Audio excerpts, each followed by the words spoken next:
Fala galerinha do xadrez, tudo beleza? Pessoal, quero agradecer aqui os diversos inscritos que sugeriram essa partida aqui, que é considerada a partida imortal do Akiba Rubinstein. O Akiba Rubinstein não chegou a ser campeão mundial, por pouco ele é tido aí como, por muita gente aí, como um dos campeões sem coroa, tá? A gente pode dizer aí que o Akiba Rubinstein é um campeão sem coroa por toda a sua influência no xadrez, que inclusive se propaga aí até os dias de hoje, tá? E vamos dar uma olhada nessa partida que ela é interessante demais.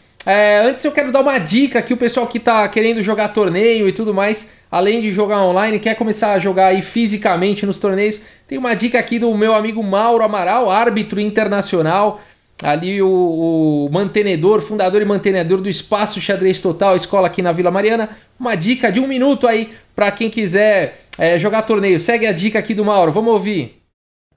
Galera do canal Xadrez Brasil, para você que nunca jogou torneio, vou começar a dar algumas dicas sobre torneios. Para você que acompanha o xadrez não só através do YouTube, mas quer começar a jogar torneios. Tá? Então vou começar falando sobre os ritmos de jogo. Tá? Os ritmos de jogo oficial da FIDE, da Federação Internacional de Xadrez, são: do tempo mínimo que você conseguir colocar no relógio até 10 minutos, é o ritmo Blitz, tá? Também conhecido no Brasil como relâmpago. De 11 minutos até 59 é o ritmo rápido. Tá?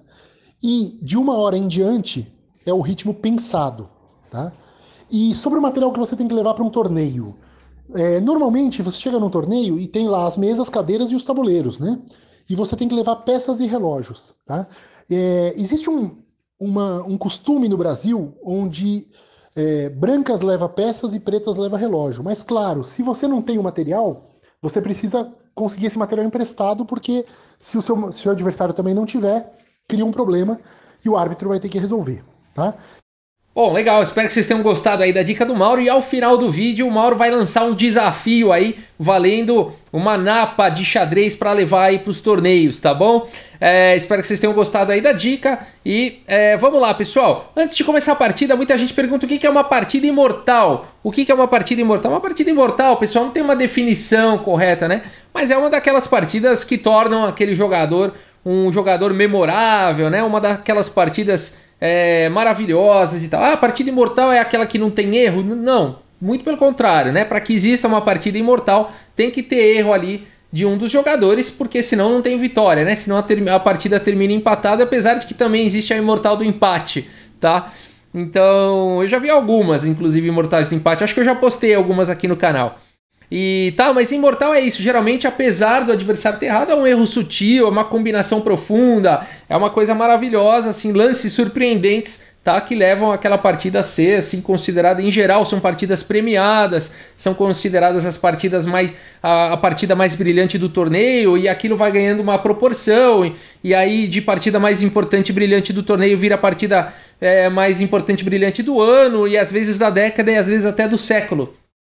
Tá? Então isso aí são as partidas imortais. Vamos dar uma olhada aqui de brancas, o George Rotlevy contra Akiba Rubinstein. O George Rotlevy abre a partida aqui com D4, peão da dama. Temos aqui D5 pelo Akiba Rubinstein. Cavalo em F3, E6.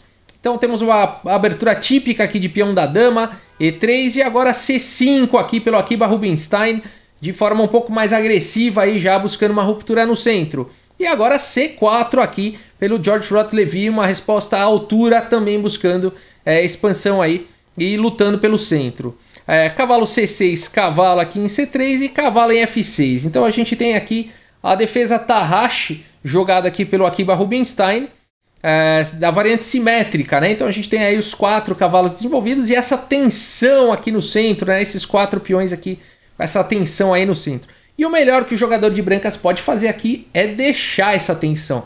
Você não deve, na maioria das vezes, aliviar a tensão do centro, você deve provocar que o seu adversário alivie a tensão, seja capturando ou muitas vezes avançando, aqui no caso capturando mesmo, porque em geral você ganha um tempo com a recaptura, né? Por exemplo, aqui o jogador de brancas fez o lance D por C5, aliviando um pouco a tensão aí no centro, e aqui já ajudou aqui o Rubinstein a desenvolver o bispo com bispo por C5, né? Então aqui as brancas não ganharam muita coisa com essa continuação, né? Então talvez um lance aqui, ao invés de capturar no centro, talvez as brancas pudessem manter aí a tensão no centro e jogar um lance como A3, de repente faria todo sentido.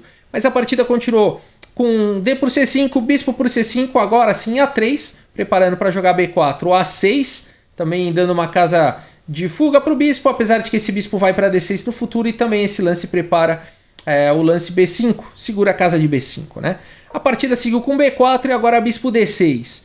E agora bispo B2, colocando o bispo aí nessa interessante diagonal longa de casas escuras. Roque aqui pelo Akiba Rubinstein e agora dama D2. E aqui um comentário aqui do Schletcher, que também era um jogador importante, e ele comentou e deixou registrado aí o comentário dele, que esse lance deixa a dama mal colocada. Essa dama não está fazendo muita coisa em D2, a gente vai ver na partida que essa dama vai ter que se mexer de novo, vai ter que sair daí. Aqui talvez uma continuação melhor fosse tomar aqui, trocar esse peão não central por um peão central. Então, por exemplo, C por D5, E por D5 e aqui bispo E2. E as brancas com ideias aqui de dar roque na sequência, tá? Essa seria uma melhor continuação aí na abertura. Mas o lance jogado foi dama D2 e a partida continua então agora com dama em E7. O primeiro lance brilhante aqui do Akiba Rubinstein, porque esse lance entrega o peão aqui de D5, que está atacado 1, 2, 3 vezes e tem apenas 2 defesas, tá? Então aqui, no entanto, a partida continua aqui com bispo D3, né?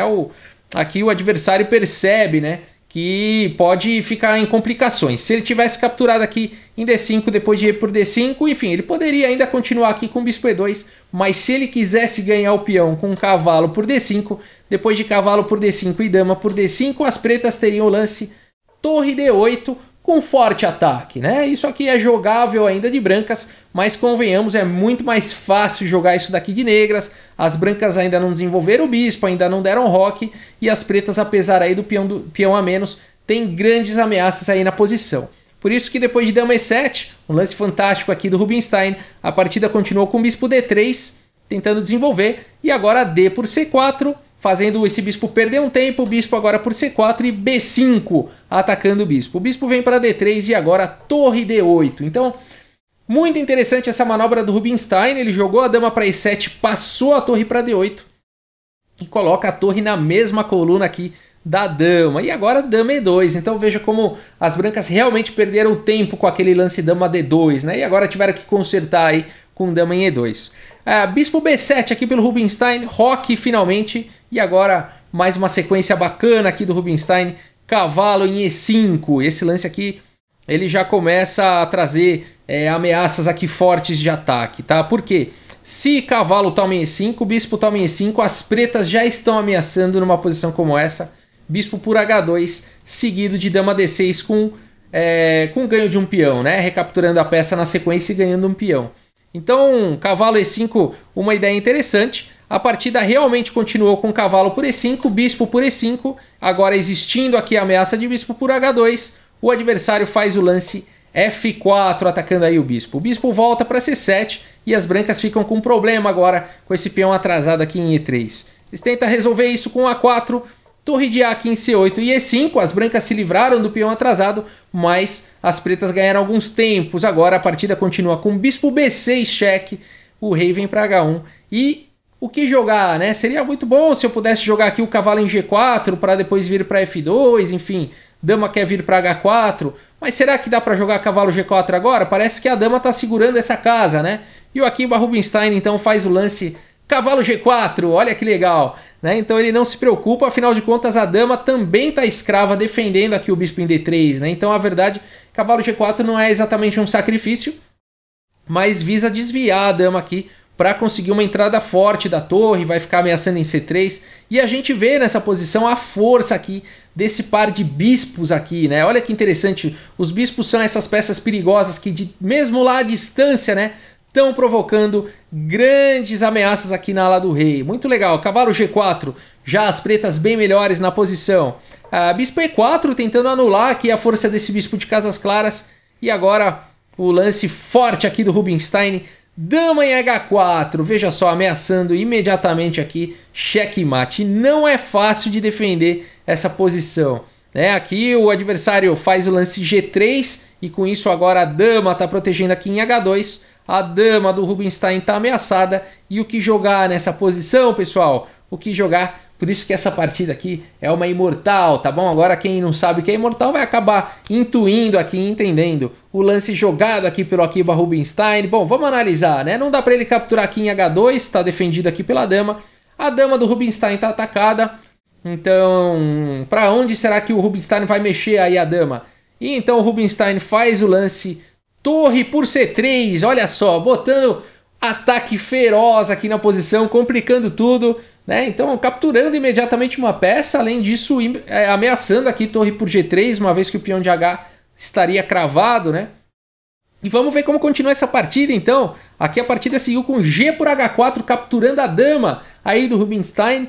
E agora, pessoal, o que jogar, né? Se você quiser dar pausa aí, por que será que o Rubinstein sacrificou a dama? Qual será o próximo lance, né? E eu espero que você tenha encontrado aqui o lance que exclama duas vezes, o lance torre D2. Olha só que lance sensacional. Tá atacando a dama, tá fazendo um raio-x aqui no peão de H2 e a ideia aqui é desvio, né? Então aqui o Rubinstein, a partida continuou com dama por D2, capturando agora a torre e agora houve um desvio, o bispo aqui de E4 está desprotegido, portanto, bispo por E4 cheque. Veja que o rei não tem mais nenhuma casa, a partida continua com dama G2 interpondo, e aqui você fala o seguinte, mas tudo bem, essa partida vai ficar equilibrada, né? Porque depois de bispo por G2, rei por G2, torre C2 com cheque, e de repente rei G3, a torre aqui por B2 e rei aqui por G4, puxa vida, acho que não deu muito certo, né? As brancas estão até melhores aí com duas torres por torre bispo. Será que era isso que o Rubinstein tinha em mente? Nada disso. Depois de dama G2, o Rubinstein faz um lance e o adversário dele abandona. E o lance jogado aqui foi o bonito lance torre H3. Olha que sensacional a força aí dessas peças. Deixando o bispo desprotegido aqui em E4. Mas nessa posição o adversário aqui, o George Rotlevy, abandona aí a partida. Por quê, né? Bom, se ele capturar aqui o bispo, aqui simplesmente torre por H2 entrega checkmate. Veja a força aqui desse bispo de casas escuras, né? E, de qualquer maneira, a ameaça aqui agora é torre por H2 com checkmate, uma vez que a dama está cravada. A dama não está defendendo em H2, né? Que mais aqui poderia ter sido jogado? Não tem, né? Jogar torre aqui em F2 só posterga, né? Bispo vem bispo por F2 e as ameaças continuam existindo, as mesmas ameaças, né? Não tem como evitar torre por H2 checkmate. Sensacional, né? Sensacional. Vamos deixar aqui na posição final torre H3, o lance que exclama aqui, o lance da vitória dessa imortal do Akiba Rubinstein. Sensacional, né, pessoal? Espero que vocês tenham gostado aí da partida. Vamos dar uma olhada aqui na análise do chess.com. Vamos pedir para ele fazer um relatório aqui, ó, obter relatório. Vamos esperar. E ele faz aqui rapidamente um relatório para a gente ver aqui a quantidade de erros e tudo mais, né? Vamos deixar aqui, eu gosto de deixar na posição final, né? E agora vamos dar uma olhada aqui no relatório, olha só.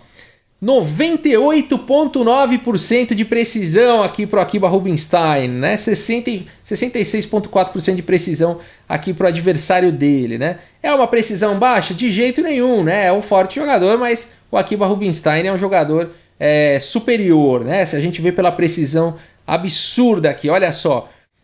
Melhores lances, 19, né, dos lances jogados aqui pelo Rubinstein foram os melhores lances contra 9 do adversário. 3 excelentes do adversário, 2 bons aí para o Rubinstein, 6 para o adversário, para o Rotlevy. 4 lances de abertura, né, de livro, 2 imprecisões para o Rotlevy, apenas uma imprecisão aí do Rubinstein, um erro aí para cada um e uma gafe aqui para o adversário, né, para o Rotlevy.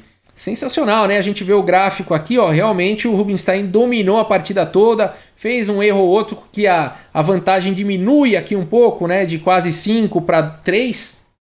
No entanto, apesar do erro aí, né, do Rubinstein, é aquele erro que não prejudica, né? Aquele erro que só diminui a grande vantagem que você já tinha na partida, né? Eu vou deixar o link aqui, pessoal, para quem quiser ver que lance que foi o erro, que lance que foi a imprecisão, tá? Eu vou deixar o link, você pode entrar aí nesse link do chess.com e também observar esses lances e também fazer as análises que você quiser. E para finalizar essa minha primeira participação, vou colocar um quiz. Quem frequenta aqui o Espaço Xadrez Total sabe, né? Então vamos ver, valendo um tabuleiro de Napa do Xadrez Total. Tá? Quem acertar, quem for o primeiro a colocar nos comentários a resposta correta e a grafia correta, tá? Ganha um tabuleiro de napa. O primeiro, só o primeiro, tá? Então, o Espaço Xadrez Total tem um mascote, tá? É um pet, é um animal. Que animal é e qual é o nome dele? Primeiro que responder aqui nos comentários do canal Xadrez Brasil, o primeiro a responder corretamente ganha um tabuleiro de napa do Xadrez Total. Tá bom, pessoal? Muito obrigado pela audiência, um grande abraço aí para todos vocês e até a próxima. Valeu!